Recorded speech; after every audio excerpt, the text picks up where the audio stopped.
A history of birth control. Through most of history, pregnancy and childbirth were very dangerous undertakings for women. In medieval Europe, 1 in 3 women died during their childbearing years, and 1 in 4 children did not live to see their first birthday.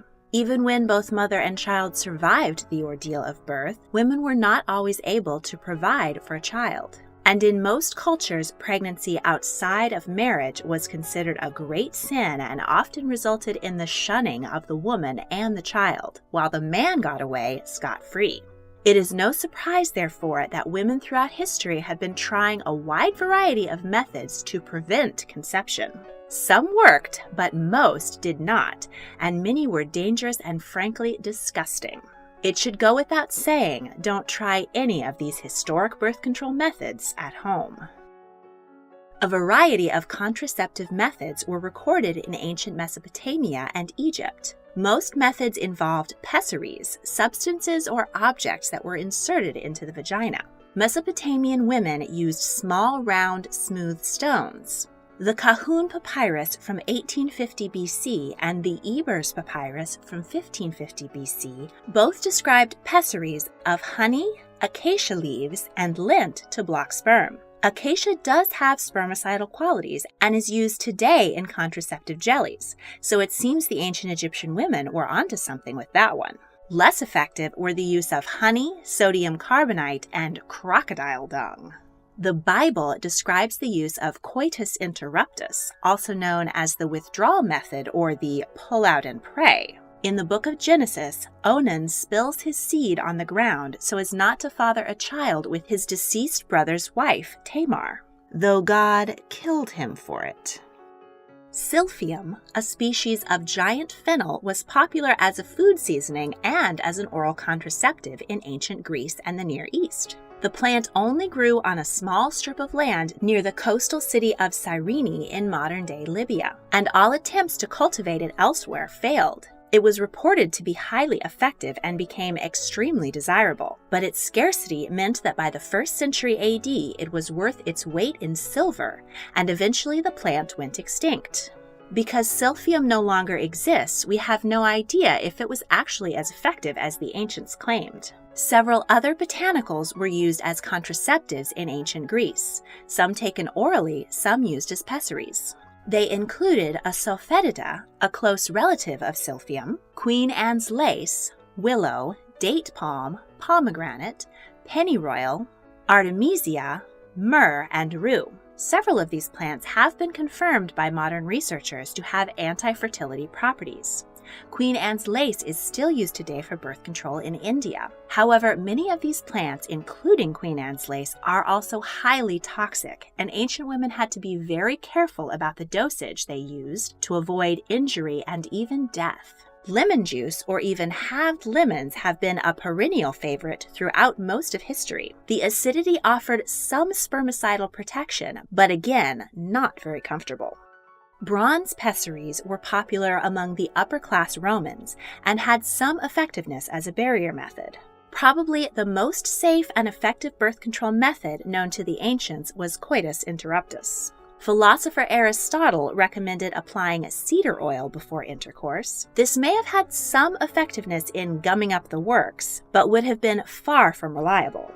Hippocrates, known as the father of medicine, wrote a text called On the Nature of Women, which recommended that women who did not desire to conceive should drink copper salt dissolved in water. He claimed that this would prevent pregnancy for a year. Ancient medical writer Soranus of Ephesus later pointed out that copper salt was not only ineffective, but also incredibly toxic and dangerous. He attempted to list reliable birth control methods, rejecting the use of superstitions and amulets in favor of common-sense mechanical methods, such as vaginal plugs made of wool and covered in oils or other gummy substances. The effort is appreciated, but most of his recommendations were bunk. One of his more ridiculous ideas was that women should hold their breath during sex and sneeze afterward.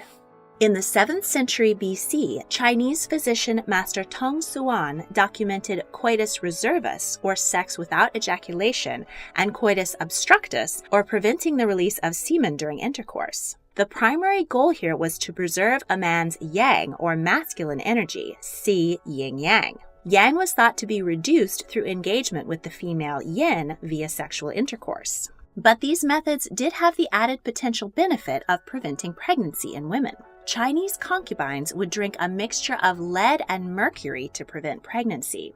Unfortunately, the side effects of these toxic substances included sterility, brain damage, kidney failure, and even death.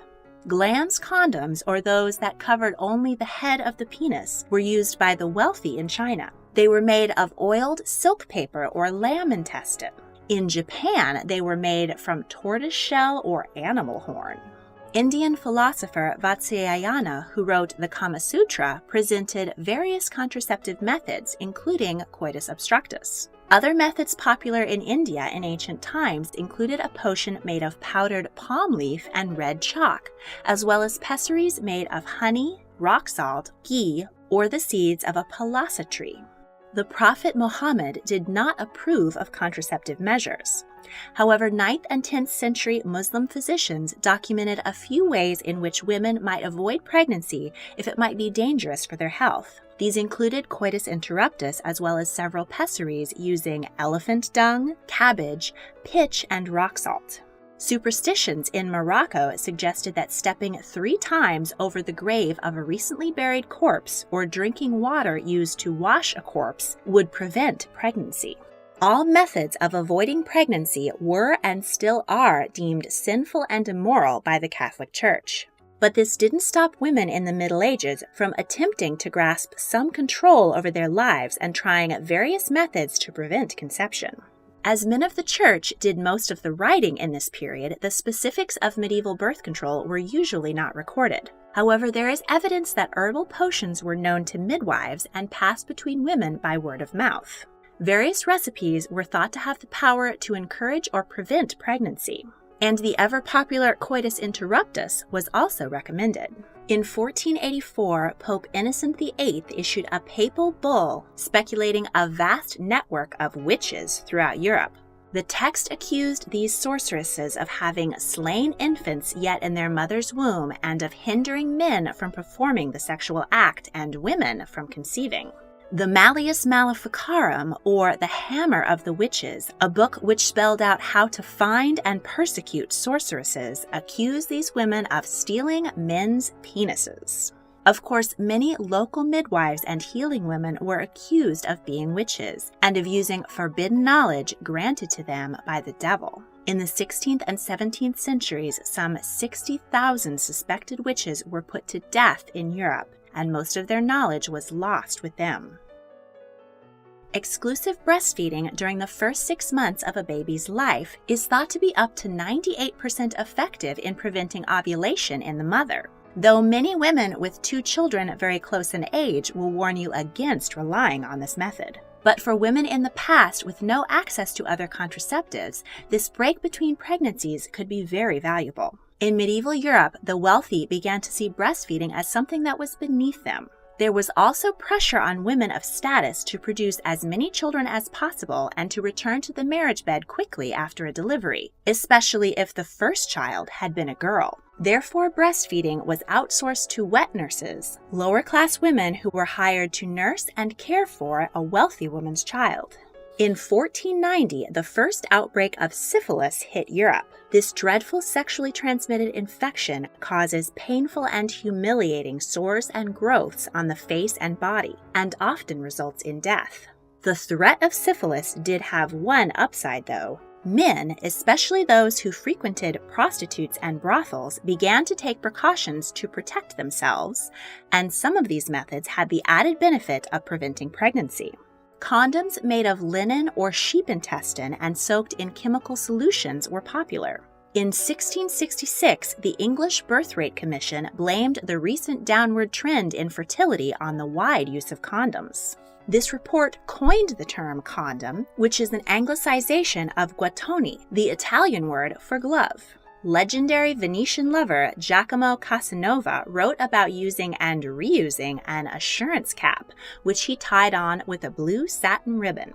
Here he is testing it for holes by inflating it. Casanova was also a fan of using lemon rinds as cervical caps. The church condemned the use of condoms as they prevented pregnancy and were thought to lead to greater promiscuity. Despite the opposition, condoms became incredibly popular in the 18th century and could be purchased in pubs, barbershops, chemists, and theaters throughout Europe and America. They were primarily used by the middle and upper class as they were rather expensive, and one condom would be reused many times, possibly with multiple partners. In 1839, Charles Goodyear discovered the process of vulcanizing rubber to make it elastic. The first rubber condoms were manufactured in 1855. They had a seam and were as thick as bicycle intertubes. In the 1860s, the American Civil War meant lots of young men moving around the country and visiting prostitutes. Rates of sexually transmitted infections skyrocketed. To fight the growing epidemic, sex education classes were introduced into public schools for the first time, but taught that abstinence was the only way to prevent disease. In 1873, the Comstock laws criminalized obscene and immoral materials and literature from being posted by U.S. mail, severely limiting the knowledge and availability of birth control. Many other countries passed laws impeding the manufacture and promotion of contraceptives. Moral watchdog groups considered STIs to be punishment for sexual misbehavior. The stigma against victims was so great that hospitals often refused to treat people who had syphilis. Women had to resort to using household items like Lysol and Coca-Cola as post-coital douches, which they incorrectly believed would kill sperm. Advertisements for Lysol even promoted the product as a way for women to protect their married happiness. In 1798, Thomas Malthus wrote in an essay on the principles of population that human population expanded until all resources were used up, and that only two measures kept population growth in check: rising death rates due to disease, war, and starvation, and preventative measures including birth control, postponement of marriage, and celibacy. He argued that preventative measures could ensure a high standard of living for all, while also increasing economic stability. His ideas heavily influenced the burgeoning feminist movement. In the 1870s, early feminists coined the term voluntary motherhood. The Malthusian League was established to promote public education about family planning and advocate for making contraception legal. The founders, Annie Besant and Charles Bradlaugh, published in Britain a book called The Fruits of Philosophy, or The Private Companion of Young Married People, written by American doctor Charles Knowlton, which explained various methods of birth control. Besant and Bradlaugh were persecuted by the British government for spreading contraception knowledge. Their trial drew significant public interest, and the sale of the book skyrocketed. By the late Victorian era, women throughout the industrialized world possessed life-changing knowledge of birth control. With the mass migration from the agrarian countryside to industrialized cities, large families were no longer needed to run a farm. Women were deciding to marry later and have fewer children. The birth rate in the UK dropped 29% between 1860 and 1880.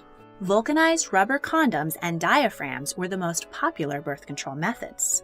In the U.S., Margaret Sanger popularized the term birth control, emphasizing that women should have control over their own reproductive lives. In 1916, she opened the first contraceptive clinic in the U.S. It was shut down after only 11 days, and Sanger was arrested, but her trial attracted public interest and funding for her continued fight to get women access to birth control. In 1921, Sanger founded the American Birth Control League, which later became Planned Parenthood.